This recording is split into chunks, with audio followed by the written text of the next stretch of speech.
And speaking of saving innocent lives, climate change is back in news, not for its perils, the ones it's causing, but for the activism around it. At a recent convention in Germany, Chancellor Olaf Scholz was interrupted by climate change activists. He responded by calling them black-clad enactments from a time long gone. It's unclear what he was referring to, at least he's not made it clear.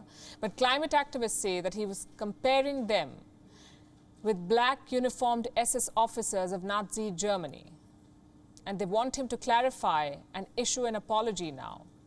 Scholz's supporters say he should not.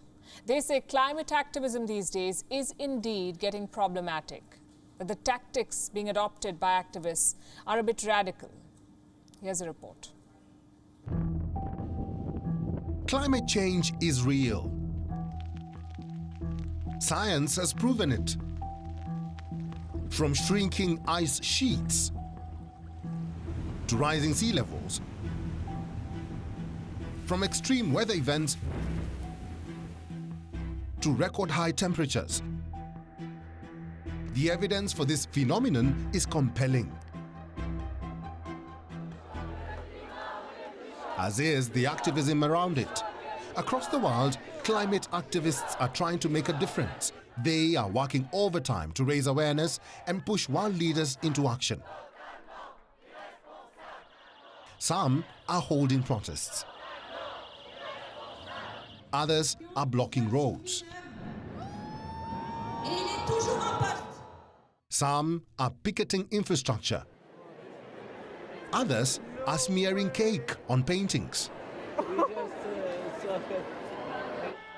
To be fair, these tactics can yield significant advantages for their causes. They can make policymakers take the issue more seriously. But do they constitute the right approach, the right way to change public opinion? It's a question many in Germany are currently asking, courtesy German Chancellor Olaf Scholz.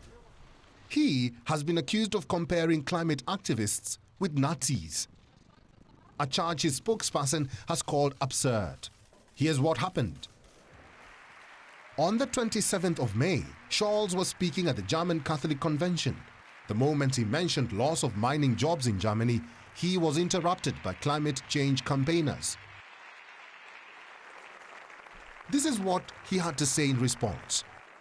I'll be honest, these black-clad enactments at various events by always the same people remind me of a time that is, thank God, long gone. The German Chancellor did not elaborate what he meant, but observers have interpreted his remarks as a reference to the Nazi era, a time when SS officers clad in black uniforms patrolled the streets. Climate activists are upset with this. They want an apology. Leading the call is the Fridays for Future movement. It has written an open letter to the German Chancellor, seeking a clarification at the earliest. Last we checked, Scholz had refused to give any, neither a clarification nor an apology. His supporters say he doesn't have to.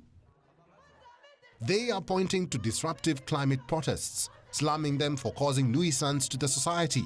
The methods in question include interrupting speakers, throwing glitter bombs, choking traffic artilleries, even physically attacking politicians. For climate activists, these methods are the quickest and most effective way to push for change.